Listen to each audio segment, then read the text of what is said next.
Hello and greetings, everyone. This is Volts for April 1st, 2026. Using more of the grid we've already built. I'm your host, David Roberts. The U.S. power grid is built and operated around a simple principle. As long as they're willing to pay for it, anybody who wants power gets as much as they want when they want. Unlike highways or broadband lines where traffic congestion occasionally slows you down, you get your electrons the second you plug in. Because it must accommodate anyone at any time, the grid must be built big enough to reliably meet the heaviest demands that might conceivably be placed on it. It must be built for its worst day. An August afternoon with 100+ degree temperatures, everyone running their AC and charging their EVs at the same time.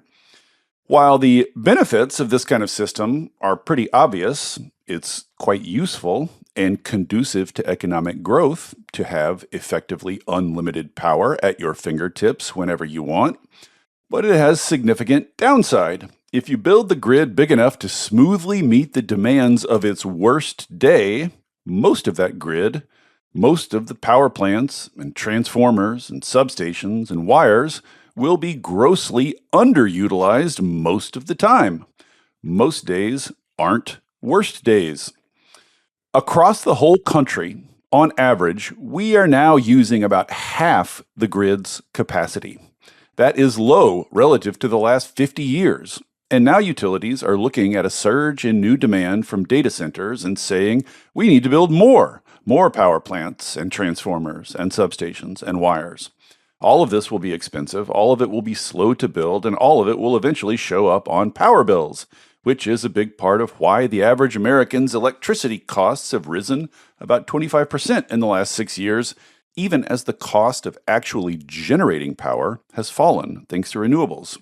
It is the infrastructure. What if, instead of always building more, or at least before building more, we tried to use what we've already built a little more efficiently? My guest today, Ian Magruder, heads the Utilize Coalition, a new industry-backed consortium, including Google, Tesla, and many other big names, making just that case.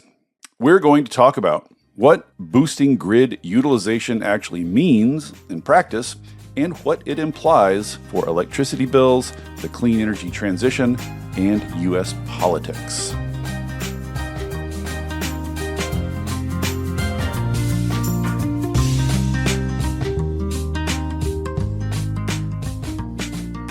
With no further ado, Ian Magruder, welcome to Volts. Thank you so much for coming.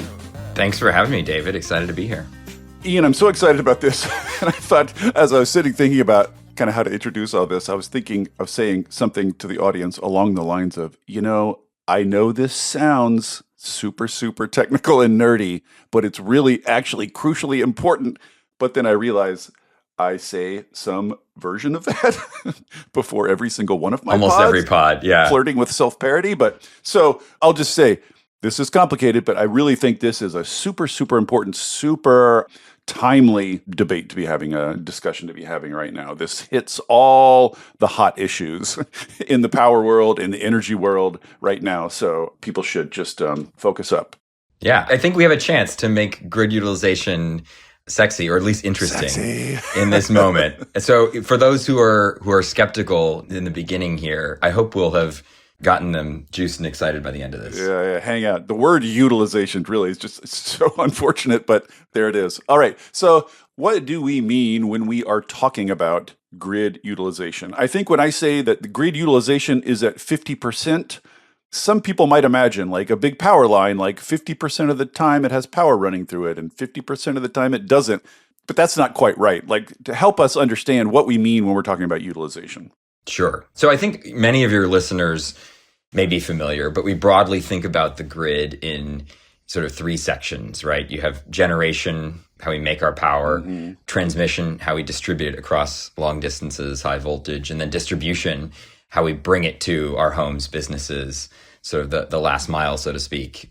And the way we think about grid utilization is holistically. So there's different ways of measuring this, but we think of it as the total throughput on the grid. And this report that we have just released from Brattle, that I think we're hopefully going to get to, outlines one way of measuring that, which is pretty straightforward. Which is, just to lay it out plainly, the total throughput that the grid is capable of divided by the electrons actually running through it. Like how much power is actually running through it relative to how much power it's capable of putting through. Exactly. Yeah. So they define system utilization as a percent as the total energy delivered or produced over available system capacity over the same time period. And I think what's important here, the number as a whole is important, right? The percentage. But it's also important to think about this at a granular level because in any given geography, you're going to have parts of the grid that are more utilized and less utilized. Right. And that's where you have really interesting opportunities for efficiencies. Right. This is not evenly smeared. Utilization varies dramatically across geographies. It's 50% on average across the country. Exactly. And the simple way to think about this, that we talk about is just to make it more real for people as an analogy. And this ties into the affordability piece is to think of an airplane. If we build an expensive airplane or a fleet of airplanes and we're flying them with half the passengers on any given day, those tickets are going to be expensive. And if you can fill more of those seats, the prices will come down. Right. And let's spell it out why they're expensive. Because in addition to paying for your seat when you buy a seat on an airplane, you are also paying some small percentage of the fixed costs required to keep that plane running. So if you sell more tickets, more people are splitting up those fixed costs of keeping the plane running. So the more passengers you cram in, the lower the per passenger price. Exactly. And before someone, I'm sure we'll have a distribution engineer listening to this or someone who may have an issue with it is a slightly oversimplified analogy, of course. Ian, I honestly ran through so many analogies when I was thinking about this for my intro. I ended up abandoning and not using any analogy because they're all not quite right. Like another one I think is kind of vivid for people is like, what if you built highways on the principle that no one should ever have to slow down at all, right? So then you're like, well, what's the maximum number of people who are ever going to be on this highway? Rush hour, bad weather, busy time of year, whatever. Let's build a highway wide enough to accommodate all those people so that they don't have to slow down. Yeah. And then I think people would intuitively see the vast majority of the time, there wouldn't be nearly that many cars. And then all the cars that were on that road would be paying for all that extra asphalt to maintain all that extra asphalt. That is also another analogy. There are like 10, but there's a plumbing analogy we could use. There's so many different ones. I mean, just to finish the plane one, though, you could fill a plane, you could fill every seat safely and fly it. The grid is different. You want a little bit of flexibility. Right. Our goal is not 100% utilization here. But I think the important thing to understand is that our grid in America is underutilized. There is extra capacity sitting there. And in our view, there's no state in America that is sort of perfectly utilized its grid or optimized it. And so there's opportunity everywhere. And we can have debates about, okay, how far can you push it, et cetera. We're going to have technical working groups thinking through these things, et cetera. But there's opportunity now and everywhere. And so let's work on that in the immediate term. So 50% is low by historical standards, low relative to even like 20, 40, 50 years ago. Yeah. But at no point is it ever 100, right? So the right level is going to depend on a lot of things. But I think it's safe to say almost every grid has some spare capacity. And I think we can also say categorically, and this is kind of the whole point of your effort, that any effort to exploit and make use of already existing capacity is almost by definition going to be cheaper than building new capacity. I think we can say that categorically. That's right. Exactly. And I think that's a really, really important point because we've historically built our grid to peak. And in our view, that is not some grand conspiracy. It's just how we had to do it. To your point in the intro, we have to ensure that when someone flips the lights on, they're going to come on. And even in the hottest summer day and the coldest winter morning or night. And we didn't have the technology that we do now to enable a more flexible grid, but we have that technology now. And so I think our policies and the way we plan the grid haven't fully caught up with the capabilities we have now to get more out of the grid we have. Is there a simple explanation for why grid utilization has been falling on average for, I don't know, like 40 or 50 years now? Like, what is there a simple explanation for why the grid is currently so underutilized? Yeah. I hesitate to weigh in on the exact reasons. I think there are probably other guests you could bring on, grid anthropologists who may have stronger opinions on this. I think with our campaign, we're a little less focused on the why of the past and more on the, okay, what do we do about this now and how do we meet the moment? All right. So greater utilization has many benefits, which we're going to get into. But I'm sort of curious to start with a comms question, a PR question, which is, you could pitch this as, hey, we have a plan for getting data centers online faster. Or you could pitch this, hey, we have a plan to put some downward pressure on ratepayer bills. Or you could say, hey, we have a plan to accelerate the clean energy transition and reduce greenhouse gases. All of those would be, to some extent, true. What are you leading with? What do you think is the most powerful message, and what is the headline message? I love this question because it's one that we've thought about a fair bit. We're focused on affordability. We think that's you and everybody else. Yeah, and people are, by the way, throwing the word affordability around a lot and sort of slapping it around their favorite pet project from the last decade or more. Yeah. But this is really something that is designed at its core to drive affordability. And this Brattle study shows that a 10% increase in grid utilization could drive over $100 billion in savings for Americans over the course of the next decade. So it's very significant. This is not a playing on the margins thing of affordability. Right. I want to return to the question of scale later because it is something that slightly vexes me. Yeah, but to get to your point on messaging, there are lots of different reasons why people may care about utilization. And I think one of the things that's exciting with this campaign is that we can welcome them all to the table. In other words, if you're someone who believes that, America needs to win the AI war with China, and we want to bring new domestic manufacturing to our shores, then utilization is your issue. If you're someone who believes that we need to electrify everything and we need more power for that, utilization is also your issue. There are people across the political spectrum who, for different reasons, care about this and are talking about it, Republican governors, Democratic governors. And so I think we have an opportunity here to do something that I've described as cross-partisan. And I'm intentionally saying that rather than bipartisan, which is to reach people in different states. And the reason I say cross-partisan is, in this country now, we live in such a polarized world.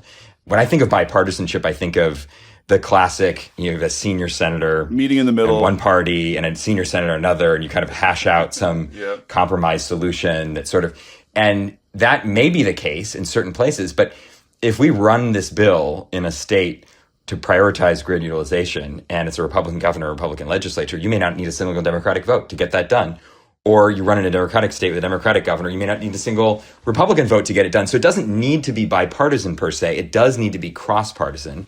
And it needs to be something that people from different persuasions, backgrounds, and interests can see themselves as a part of. And I think affordability is the thing that connects that. So our tagline, if you go to our website, it says, America needs more power more affordably. And I think most people, policymakers and the public, would acknowledge that we're going to need a lot more electricity in this country in the coming years for all sorts of reasons. And so I'm a little less concerned with what all those reasons are and more about, okay, given that we need more power, how can we do this in a way that's going to not break the bank?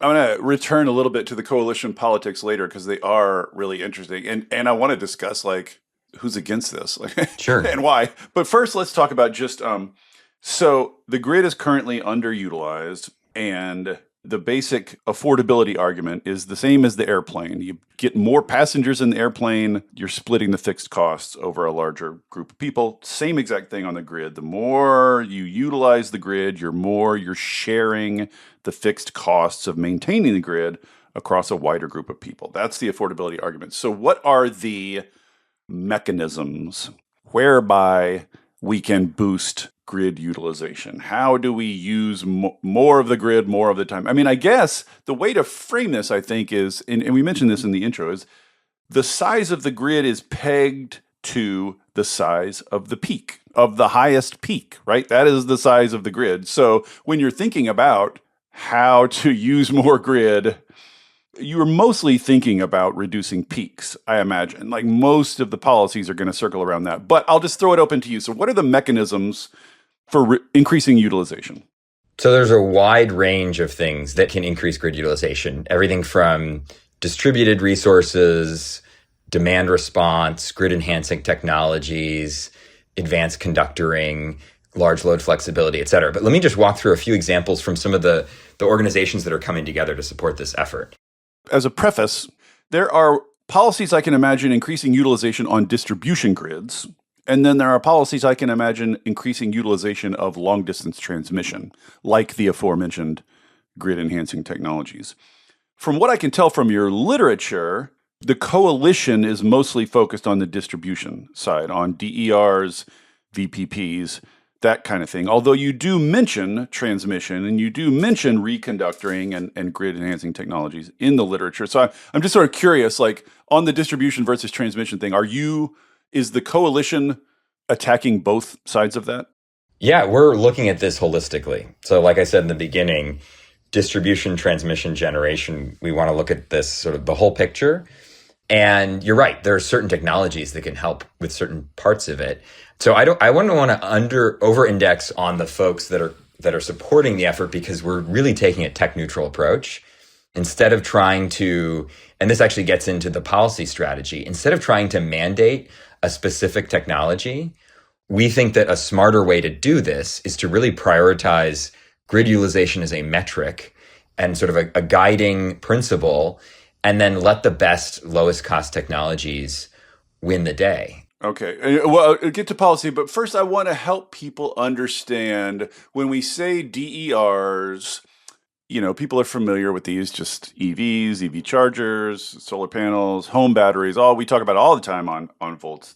Just say a little bit about why using those distributed resources increases utilization. Just spell it out a little bit for people so they understand the connection.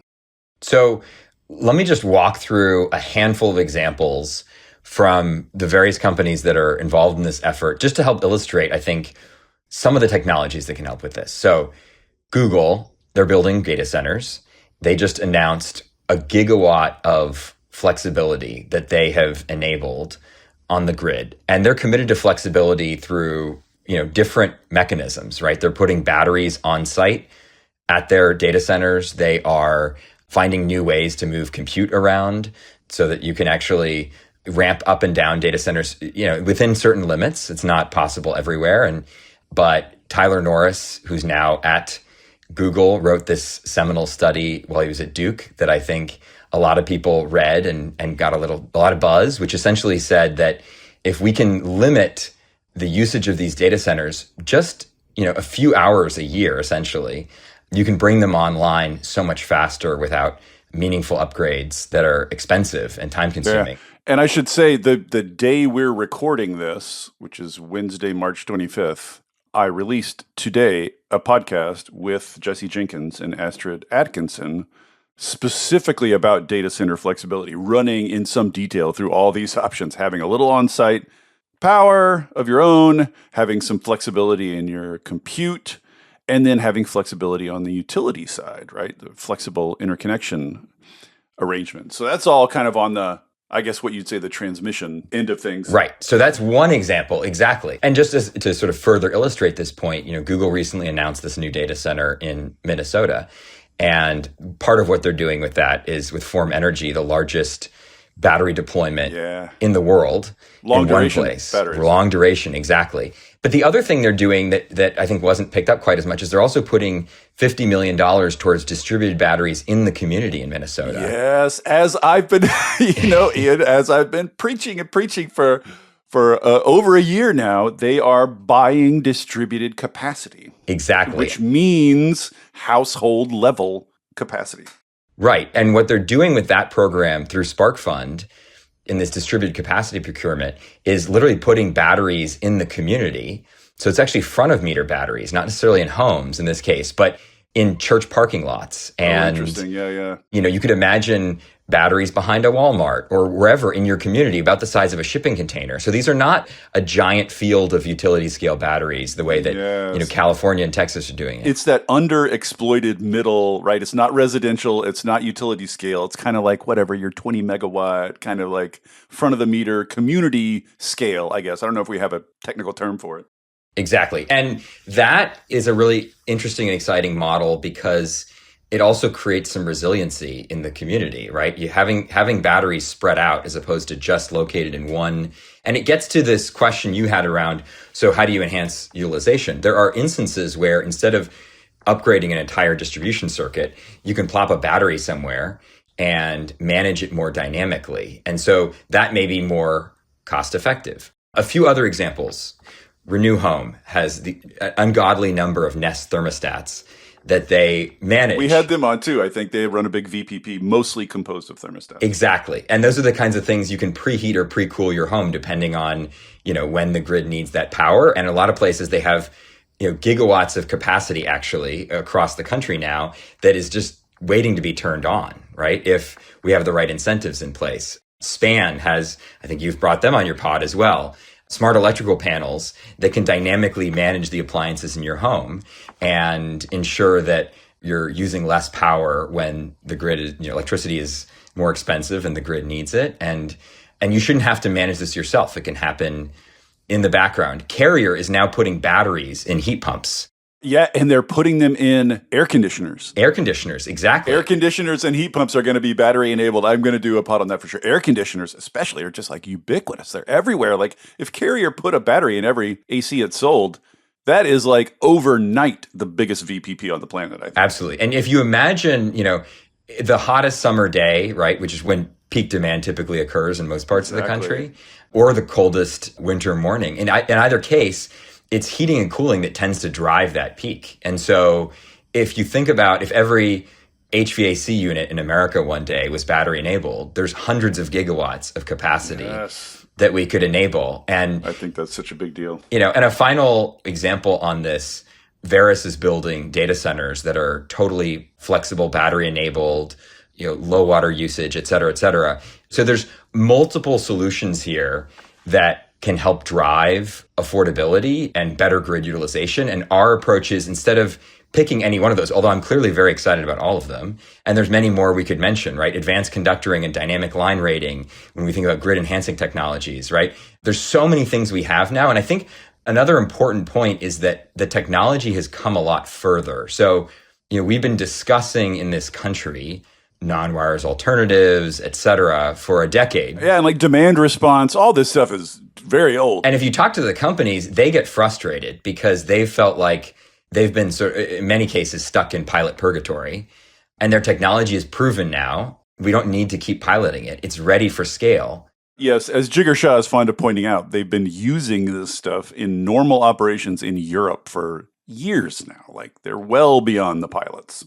Exactly. And now we have an opportunity and a need to scale it up. And so the question is, from a policy standpoint, there's different ways of accomplishing this. One thing that has been tried in many states is the equivalent of an 80 plus page VPP mandate bill, which may be well intentioned, but utilities tend to hate, regulators are skeptical of, and we think in general has not been the most successful policy approach.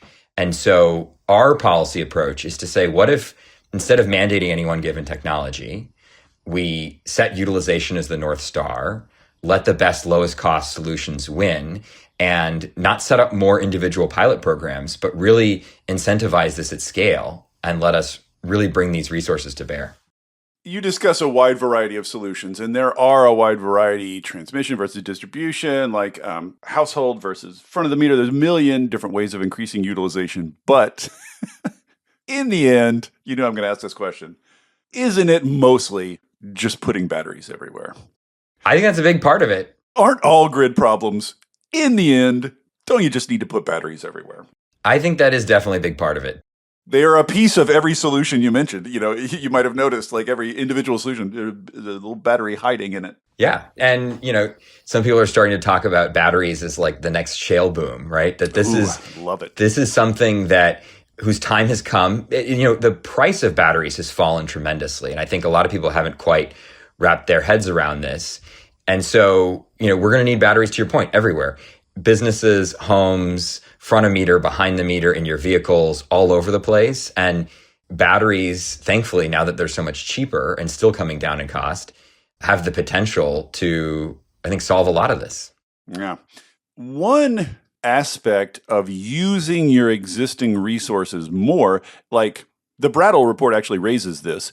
If your existing resources are primarily fossil fuel based, then utilizing them more means running fossil fuel plants more often, increasing the capacity factor of fossil fuel plants, which means more emissions. So there are some cases you can imagine where greater utilization would yield more greenhouse gases, at least to begin with. So I would just wonder how you think about the relationship between utilization and decarbonization. From our perspective, the most juice to squeeze is really on the distribution and transmission side. So if you're looking at this system wide, I think that's where you're going to find the most savings and the most ability to increase utilization. But, there may be instances where you end up running your existing generation fleet, whatever that may be, at a higher utilization level if you choose to manage it system wide. And I think there's a question, given that we need more power, if a certain state is, if you're looking at this through a decarbonization lens, going to use an existing plant, let's say a gas plant, for instance, at higher utilization or build a whole new one, what's better? Yeah. Do you want more gas plants or you want to use the ones that you have a little bit more? Yeah, it's certainly better than building new fossil fuel plants. Right. For what it's worth, our campaign is we're not a climate group. We're not, actually a clean energy org. We're focused on affordability, capacity, speed to power. But if you want to look at it through that lens, I think most environmental groups would much rather not build that additional fossil plant. Well, also, and just like the fossil plant is expensive and slow, like I think we forget it sometimes, but we are in kind of an enviable position in that all these problems that all the people with money want to solve, the clean stuff solves it faster and better and cheaper. So you don't even really need to talk about the cleanness of the clean stuff. It's just performs better. Right. So another thing the Brattle says is and this is all, we should say this about the Brattle study, like it is highly abstract. Any real world, grid utilization scenario is going to be it's going to have a lot of sort of idiosyncratic characteristics and et cetera. So this is just kind of a directional study, I would say. But the Brattle study sort of models, it says a 10% improvement in system utilization produces a 3.4% rate reduction. So that's not a small rate reduction. I think it's meaningful.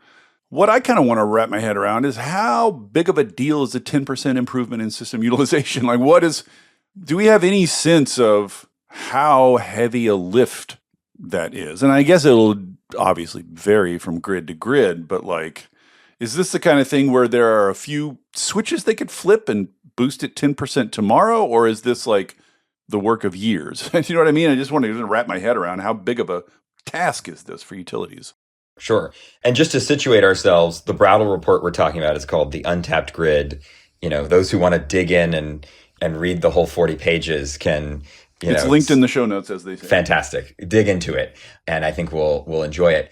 The 3.4%, reduction in rates may seem like a small number, but to my earlier point, extrapolated across a decade, that can amount to over 100 billion. They model out 110 to 170 billion dollars of savings. So it's not a small amount when you think about it kind of at the macro level, but that 10% increase in utilization is also very significant. So I think you'd have to get a modeler on to, sort of quantify all the things that would have to happen. But in aggregate, we would have to meaningfully shift the way we manage the grid and the resources we're using, but it's achievable. I think, a 10% increase is absolutely doable in this country. We could debate 20, 30, 40%. Maybe that's less likely or realistic, but this is something that we can do as a nation, and individual states can act on it, and the technology is here. Well, let me push you into an area that you might not be totally comfortable talking about, but I think it's important, which is the role of utilities. As I've been thinking about this, I've been thinking, like, who could be against this? You know what I mean? Like, you spent billions of dollars building a bunch of infrastructure. Who's going to argue against using it more efficiently? Like, why? What would be the basis for any such argument? And I was trying to think about it. It's like, who's against this? Who politically, like, who are you fighting? And one thing that came to mind is, well, there are utilities, right? Like, and what people come back to over and over again, and something I've discussed on this pod a trillion times, is the basic sort of financial incentives of utilities, right? They have these profit margins that they make from spending on infrastructure. So from an IOU's perspective, investor-owned utilities, they make more money if they spend more money. And if you are telling them, instead of spending more money, utilize what you've got more effectively, you are pretty directly telling them to make less money. And I noticed that the Brattle Report and all your literature, you kind of dance around. You don't talk about utilities and utility incentive structures very directly. And I totally understand that, since pretty much every member of your coalition has to work directly with utilities, and you don't want to stick your thumb in their eye. But is not the incentive structure of investor-owned utilities part of the problem here? Hey there, everybody. Don't worry, I'm not going to tell you about a new mattress or push a credit card on you. This isn't an ad. There are no ads on Volts. It is supported entirely by listeners like you. If you'll indulge me for a second, I'd like to ask for your support. I started Volts because we're all surrounded by depressing news about climate change and misinformation about clean energy, and it's never been more important to share the stories of the real people on the ground doing the real work of transition, and all the ingenuity and courage and public spirit they are bringing to it. People are hungry to hear these stories, to learn from and find inspiration in them. I've heard from people who changed majors or careers after hearing episodes of Volts, people using it in classrooms and community groups, even state legislators who have passed bills inspired by specific episodes. Sharing these stories matters. It makes a difference. If you have found value in it and want to help me continue doing it, I hope you will join the community of paid subscribers at volts.wtf. It's about the cost of a cup of coffee a month. If you don't like subscriptions, you can make a one-time contribution, leave a review on Apple or Spotify, or just tell a friend about Volts. I am grateful for any and all support. If you're already a paid subscriber, thank you. And now, back to the show. Is not the incentive structure of investor-owned utilities part of the problem here? I'm so glad you asked about this, because I'm very comfortable talking about it, and I think it's a really important part of how we actually get this done. We've actually had some surprisingly productive conversations with utilities around this, and I think there are a number of reasons for that. One, in many parts of the country where we are seeing rates increase, they know affordability is real and they want to do something about it. And their perspective is there are a lot of bad ideas being thrown around, whether that's, an immediate freeze on all rates or... Did you see just today, Sanders and AOC came out with a bill for a national moratorium on new data center construction? There you go. And we should get into that as well, because new demand on the system, and this is actually worth a quick aside. Yes, yeah, let's do this here, because this is counterintuitive. Yeah. So anyone who's taken a high school or college econ class thinks that anytime demand goes up, prices in a supply-constrained environment, right, prices will inevitably go up. And that is the case with most markets. Electricity is different because we have paid for so much of the grid already. You, me, David, all of our listeners, right? Anyone who's paid a utility bill has helped pay for the grid. And so now that we've paid all this and we have all this infrastructure, if we can sell more electrons over the grid we have, or to your point about, the airplane analogy, fill more seats for the airplane we've already paid for, then prices come down. And so whether it's new large load through data centers or manufacturing or electrification or whatever it may be, load does not, and this is a key part of the Brattle study as well, new load coming online can actually decrease electricity prices if we increase utilization. And so that's the big decision we have as a country right now in this moment is we know there's new load coming online. How are we going to handle it? Right. And just to underscore this, it is not a mechanical reaction that if you add a data center, people are going to be paying more. It is possible that you could add a giant chunk of new demand. And if that new demand serves to increase average utilization of the grid, you will lower average per unit costs on that grid. In other words, there are circumstances where adding a data center to your grid could lower your costs.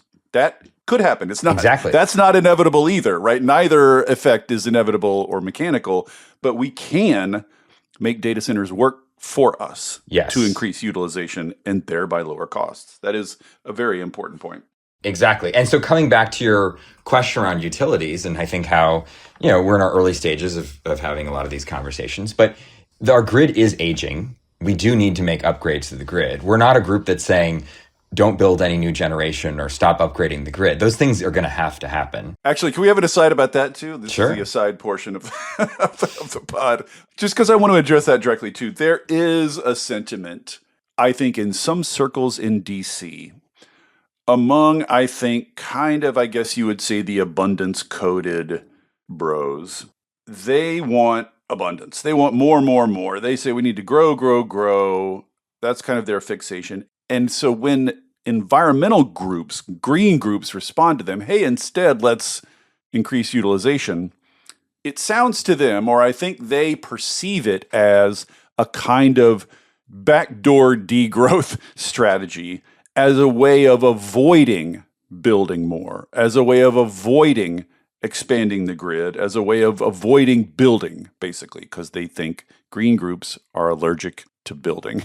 So I just want to, once again, I've made this point several times now, but just once again make the point that the utilization push is not that. You and your colleagues at frickin' Google and Tesla are not secret degrowthers. You want a better, bigger, higher functioning, higher throughput grid, right? So I just want to That's right, exactly. Clear that up. Deploying more power walls and mega packs from Tesla and all the other technology we discussed earlier is not a degrowth strategy. We're going to need more infrastructure to help us take advantage of the infrastructure we have and use it better and lower costs. Right. And even if we push utilization up, and again, we're not sure how high it can go, but even if we push it up to, we're still with data centers plus electrifying all of the transportation sector, plus electrifying all of the heating and cooling sector, like we're still going to need more. We're still going to need more generation, more lines. It's like that's still going to happen, but it just makes economic sense to solidify and bolster what you have already. Right? I mean, you don't want to build a giant edifice on a rickety foundation. Exactly. And this is where I think from the utility standpoint, they know that we need to keep upgrading the grid in certain places. And if we don't get better at utilization and rates keep going up, they're going to have a hard time doing what they want to do. Yes. The alternative here is just build, which means higher bills. And they know, we know, politicians know, everybody knows right now, that's just not politically tenable. Like utilities they're going to get burned at the stake if they respond to increasing demand purely through building more. Exactly. And we're coming in and saying, let's do this in a tech neutral way. Let's not tell you or mandate specific solutions. Let's set some metrics that we can all, measure this by. And this is what this new legislation in Virginia, which I hope we have a second to talk about, does, is to incentivize grid utilization by measuring it for the first time and formally putting it in the planning process. Okay, I want to talk about that now, but first, I want to push just a little bit more on utilities. Sure. Perhaps it is true that utilities recognize that they can't politically just build. It's just not tenable. And so perhaps they have some incentive not to just build. Nonetheless, the basic incentive structure remains. Would you acknowledge that that basic incentive structure pushes in the opposite direction from what you're trying to do? Yes, I think that's a really important final point on the utilities question is how can we make this make sense for them from an incentive standpoint as well? And there's different ways of achieving that. Some people want to, blow up the entire utility regulatory compact. That is not our position. We actually think that even within the system we have today, which I think in our view has served us quite well for a long time, there are subtle changes we can make that would better incentivize utilities to move in this direction. And so we're having those conversations as a coalition.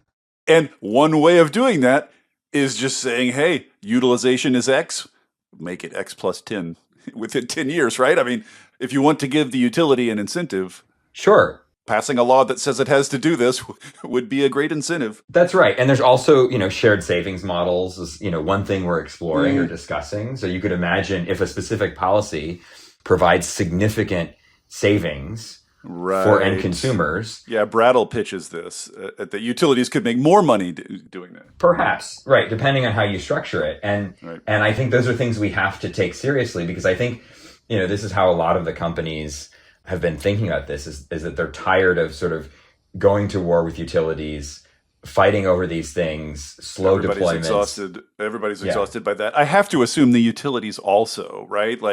Everybody sees what we need to do now, and we're all saddled with this sort of these weird legacy regulatory structures. Exactly. So let's come up with some better incentives that make sense, that are actually true win-wins for consumers, for small and large load, right?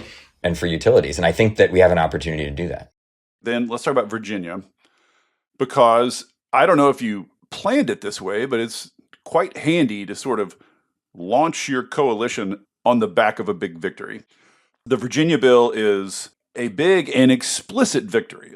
Utilization is not a footnote in some larger bill. There is a bill about utilization that passed when some other energy bills didn't in Virginia. So tell us about how you went about assembling a coalition for this in Virginia and who is in that coalition. So this story starts with the governor, because the newly elected governor of Virginia, Abigail Spanberger, decided to put this on her energy affordability agenda. Yeah, affordability is huge there. Virginia, data centers, if any state in the union, this is like a severe top-line problem, it's Virginia. Exactly. And so a number of groups, ourselves included, have been talking about grid utilization, trying to plant this idea. There's a brilliant woman named Molly Knoll who actually helped write the first draft of this legislation before she was working with us, and now she's helping our effort, which I'm deeply grateful for. And so the governor decided to propose this bill, and we were able to do something that I think is challenging and unique, which is we actually sat down with the utilities and the environmental groups and various stakeholders and got a little bit of their input, and there was some back and forth. And it's a one-page bill, and anyone can read it. You can look up SB 621 in Virginia, which passed through both the House and the Senate and received bipartisan support.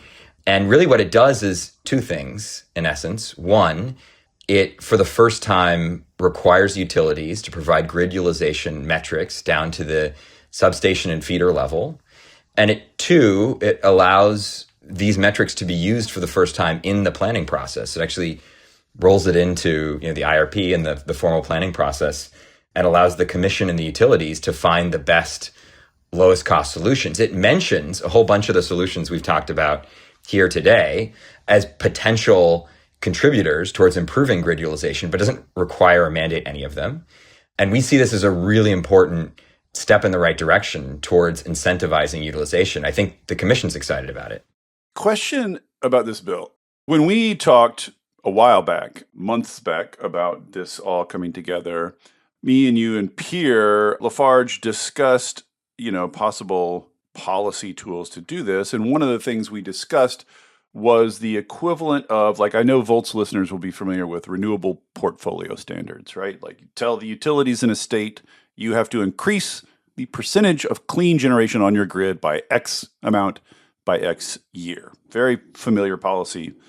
Most states have them at this point. What we discussed was basically the equivalent of an RPS, a utilization standard. Basically, like grid utilization in your utility area is X, raise that by X% by a certain year. Basically, the equivalent of an RPS. This is not that. The Virginia bill does not mandate that the utilities increase utilization. I think it works on the assumption that if you make this transparent, right, if you publish the metrics and then you've got a PUC that's keen to do this, it's going to happen anyway. But we should make a note, it does not mandate any particular level of utilization. That's right. And for what it's worth, I'm not sure that like an RPS for grid utilization is the right way to think about this. I think our perspective is that measuring this is really the key starting point, and then finding the right ways to incentivize it so that, it's a win for all parties involved. And, this does admittedly put some of the onus on the commissions to get this right. Yes. And you've had other guests on your show talk about utility commissions that regulate utilities. They vary in quality. and why they're important, and why they're, I think people have described them as like the Supreme Court of energy. And so we're putting some of the onus on them to ensure that this works well. And so I think that there's going to be important, regulatory work from a wide range of stakeholders, consumer advocates and different interest groups and the utilities themselves to kind of work with commissions to ensure that the right metrics are developed. Right. But it doesn't presume at the outset to try to peg some correct level of utilization, right? It just says more, right? So we're kind of back to the question of like, is there any sort of consensus on like what the upper bound of a safe level of utilization is? Like, do we know? I think this is one of the things that's exciting about this emerging field is that we have yet to reach consensus on that question. Like historically, what's the highest it's ever been? Do you know off the top of your head? I mean, I'm springing that question on you, but do you know like how high has it gotten in the past? Yeah, the Fed has some good numbers on this that I can circulate. Maybe you can put in your show notes. But yeah, it's fluctuated over time. And the consensus is we have a lot of extra capacity to unlock here. I think on the Fred graph you sent, I think like it has gotten as high as 80%. I'm sort of going from memory here, but like and it depends on how you measure it. Ballpark, you could at least get there. Right. So Fred measures it differently than, for instance, the Brattle report does. But I think the point here is we need to look into this, and I don't think it makes sense in the current moment before we're even measuring these things in any state to sort of set a target. I think this is where we're at now, and I think it's a really important, meaningful step to measure this and incentivize it at the state level. So politically, you told a pretty happy story there, but I'm going to rewind and poke at it a little bit. Sure. The Virginia bill passed unanimously in the House. Very bipartisan. Yay. Awesome. And then it passed basically on a party line vote in the Senate, which like, what happened? So I guess I want to poke a little more at the, sort of the polarization or the lack of polarization or what is it like some Republicans in the Virginia Senate were against this. Yeah, it was a priority bill for the new governor. And so I think they were probably reflexively. Was that it? Yes. Opposing anything that was. There was nothing more than just like. Yeah. Because there wasn't also substantive debate on this. And so, there weren't long committee hearings with a wide range of interests, discussing this at length. That didn't happen. The bill thankfully sailed through pretty quickly. So it could get subsumed in polarization just because everything does, but the issue itself, as far as we can tell so far, has a lot of bipartisan potential. Yes, and we've had really good conversations on this topic with Republicans in various states, and so I'm cautiously optimistic. We're early days, but I really do think this is an approach that can work in red, blue, and purple states. Well, that's a question. Look, Virginia is, as mentioned, like absolutely the place you would start for this because they've got millions of data centers coming. It's a big political fight. It was the center of the gubernatorial race. Bills are like going up really dramatic fashion. Like the whole thing is as kind of boiling there as it gets. That adds a lot of political pressure and impetus and tailwinds. You don't necessarily have all of that in other states. You don't necessarily have those tailwinds in other states. So I'm sort of curious, like, what other states are you targeting and why? Like, what are you looking for in a state? Are you sort of going down the line, like, who's the next state getting screwed by data centers? Or how are you thinking about what states are ripe here? We have actually created a spreadsheet, which is pretty easy to replicate since you can find this data publicly.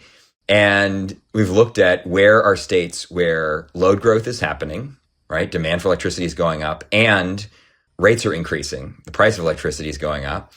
And those are places where we think that makes sense. And that is happening across a wide range that's a lot. red, blue, and purple states. So those are, I think, some of the states that we will prioritize. Our thinking with this campaign is to focus this year on really helping get grid utilization out there in the broader public consciousness, right? Raising it as a bigger topic like we're doing today and getting people to think about it and understand it and see its significance. And then a broader legislative push next year in 2027. So I think that, we're early days, we'll see, but I think there's a wide range of states that will be interested in this and where there's enough political will to do something new and different.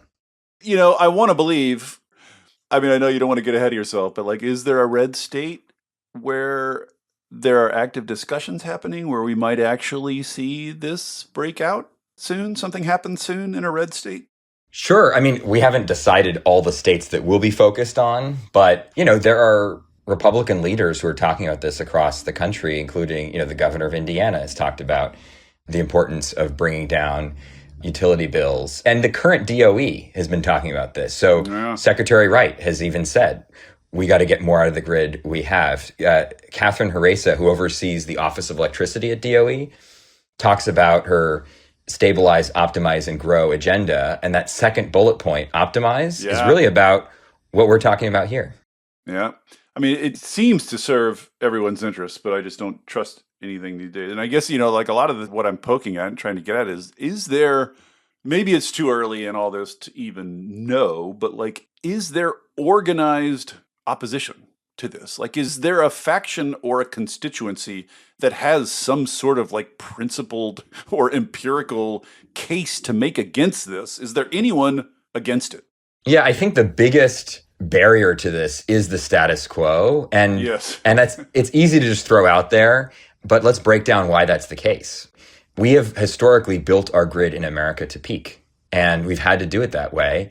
And so building our grid less towards peak and more towards system-wide utilization is a shift in how we think about how we build the grid in America. And so, that's a meaningful shift. And anytime you have a large, complex system like the American electricity grid, change by nature is slow. And historically, that has served us well. While, move fast and break things might arguably have worked in Silicon Valley for certain companies at certain times, does not work well for the US grid. And so, we're trying to be very thoughtful and intentional about this. And anytime you propose a big new idea, it's going to take some time. The fantastic tailwind that we have is that people across the political spectrum want to act on affordability and are looking for new solutions. And so I think that opens up the door, along with, as we discussed, the technology's changing and being ready for prime time. And so we feel like we've finally reached a moment in this country, which we were not in 5-10 years ago, where you have the political, economic, and market forces all coming together in a moment where this could really happen. Think about the coalitional politics. As we said before, this is a win-win-win-win-win-win-win-win situation. So they're wins to hand out to almost any constituency you want to talk to. What just occurred to me is I wonder if you've gotten green groups on board, and I wonder specifically if you've gotten environmental justice groups on board, because one of the side effects of greater utilization would be, I think, greater resilience. You briefly mentioned this before, but that strikes me as a very important thing in some communities.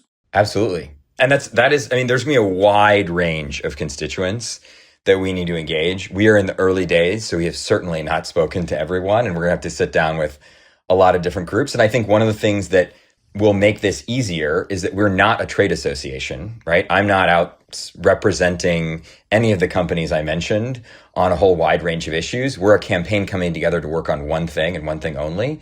And we're willing to work with a wide range of stakeholders who may disagree vehemently on other things, but who can agree on this one thing. Yes. Question about the state focus. Obviously, it makes sense to me to start with states here because, utilities are regulated at the state level. Most of the energy action is at the state level, but it seems like there are, well, I'll just ask you, are there federal tools here? Is there something FERC, for instance, could do to enhance grid utilization? Yes. And so we're primarily a state-focused campaign, but FERC oversees transmission in America, and that's a big part of this as well. And so members of our coalition have actually sat down with FERC commissioners and begun discussing this, and I think there's interest. So, there's an argument to be made that FERC theoretically could do this on their own without congressional direction. Oh, really? Do what specifically? Prioritize grid utilization. In other words, require metrics and begin incentivizing an increase in utilization is an action that could be taken. And I think we're going to continue having those conversations as well. Yeah, because, obviously you and I, you come out of, Rewiring America, sort of the residential side, the DER side, the VPP side. This is, of course, my allegiance as well. I'm a fanboy of all that stuff, but it really does seem like the transmission side, there are just such easy solutions and they make such a big difference. Like the study you sent about transmission utilization in the West is just wild. Like we have all these very expensive long distance high voltage lines that are being utilized at I forget what the exact number is, 18 to 30% on average or something in the West. You could double that pretty easily with existing grid enhancing technologies, the line ratings, all the things you mentioned. You could double the throughput of the Western grid with relatively easy interventions. The potential for this on the transmission side is huge, I guess is what I'm saying. Absolutely. And I'm glad you raised that because the transmission side is equally as important as the distribution side. And we have to be thinking about these things holistically. And the Stanford study, my understanding, which folks can read, was dropped in December, I believe, right before the holidays. So I think very few people actually read this really interesting study on exactly all the things we're talking about, utilization of the transmission system in the West. I think they're following up and doing another study in the East, is my understanding. Yeah, that'll be so interesting. I want to assume that it's lower in the West than the East, but I don't actually.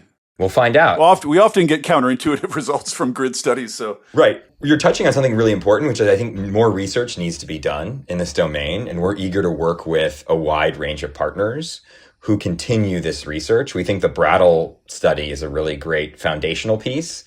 And we think that there's more research to be done across the board on grid utilization and how we can improve it. But in terms of what people can do, this seems pretty clear. As complicated as some of the nuts and bolts are of increasing utilization, the concept is pretty easy to grasp, and the legislation is one page long. So, I guess if you're asking what people can do, is just talk to your lawmakers about passing a similar one-page bill. Is that, are there avenues for people to get engaged here? Sure. Yeah. No, I think that's a great one. I think you have a wide range of listeners, David. I think that researchers can play a role in this. I think policymakers can play a role for this. I think the technologies and companies that are already working on this can play a role and help us advocate for it. And I think any individual citizen, you're right, can talk to their lawmakers and say, hey, electricity prices are too high. I paid for a lot of this grid over many years, and I want to make sure that we're getting the most out of it for myself and for our country. And I would just say, again, you mentioned this earlier, but it's worth underscoring. There's a lot of not great ideas about affordability floating around the political world right now. Everybody's getting involved. Lots of people are getting involved with, shall we say, a loose grasp of the substance of electricity issues. So it's just good, if nothing else, given that the affordability conversation is already underway, it's happening, that ball is rolling down, the boulder is rolling downhill. It's good to get a good affordability idea in the mix, right? That's right. We're seeding the idea. We think that this is something that's not small ball. It has impact at scale and hopefully, can enable a wide variety of solutions to kind of come together all simultaneously. And this is like laboratories of democracy, right? Here we go. This is how it's supposed to work. It'd be great to see all the states or utilities and PUCs trying different things, getting a little more experimental, getting a little more, just do stuff. Exactly. And the path that, Massachusetts could take to grid utilization maybe look different than the path that Utah or Nebraska would take. And we think that's okay. Each state should figure out the right path to increasing its own utilization. How about a federal award, a grant to the state that hits the highest utilization, the highest grid utilization target, a national contest? Let's blow this thing out, Ian. You can pitch that to the 2028 presidential candidates. All right. I want to finish on a point that I made in my solo pod last year that you have kind of taken up, and that is part of all of this, which is the no regrets aspect of all this. And just so if listeners missed that pod, they should go back and listen to it. But basically, like, we're in a situation now where it seems like we need a bunch more electricity grid, right? Got long queues, millions of data centers, whatever. But the fact is, as we've said many, many times, no one really knows how much demand there is for that. No one really knows the amount of uncertainty about the actual level of demand growth in coming decades is wildly huge. It's bizarre. It's crazy. It's a crazy situation. Like an entire UK's worth of demand just beneath the top projection and the lowest projection. So all of which is to say, there's a danger here of us seeing this large but uncertain demand coming down the pike, of us freaking out, building, and then the demand not, like the bubble popping, demand not showing up.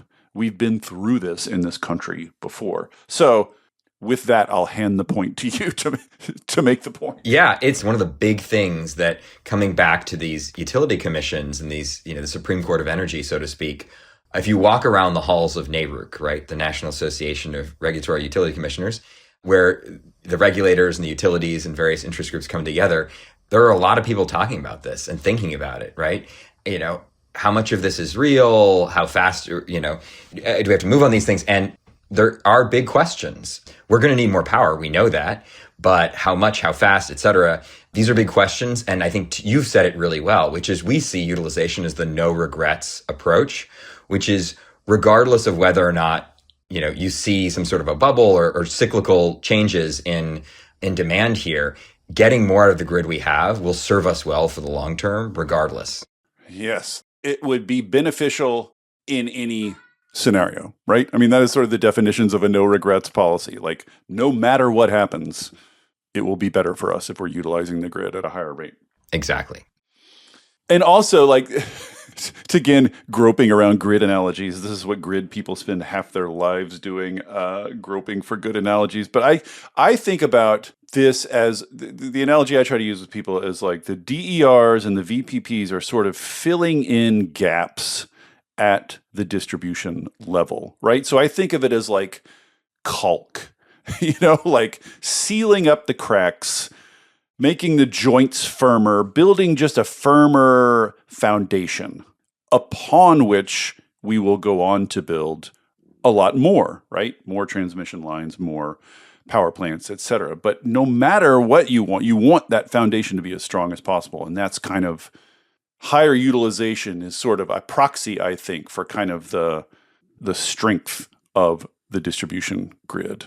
Exactly. And if it turns out, 5, 10, however many years from now, the breakneck speed at which we're adding new load shifts in this country, and we accidentally just put a bunch of batteries in the grid and made everything work more efficiently, I don't think we're going to regret that outcome. No one regrets a battery. I'm going to make t-shirts. No one ever regrets a battery. All right, Ian, this is delightful. I love this effort. I love that you're highlighting this. I feel like this is long overdue. And this is another politically just bright spot where like everybody wants this. Everybody needs this. Everybody will benefit from this. Surely we can do this. Thanks, David. We're excited. It was a great conversation, and we'll see where things go. How can people sort of get in touch and follow you? Sure. Yeah, we've got a website, utilizecoalition.org. Feel free to join our email list there, follow us on LinkedIn or other platforms, and we'd love to be in touch. We're going to need a lot of different folks working on this together. Thank you for listening to Volts. It takes a village to make this podcast work. Shout out especially to my super producer, Kyle McDonald, who makes me and my guests sound smart every week. And it is all supported entirely by listeners like you. So if you value conversations like this, please consider joining our community of paid subscribers at volts.wtf, or leaving a nice review, or telling a friend about Volts, or all three. Thanks so much, and I'll see you next time.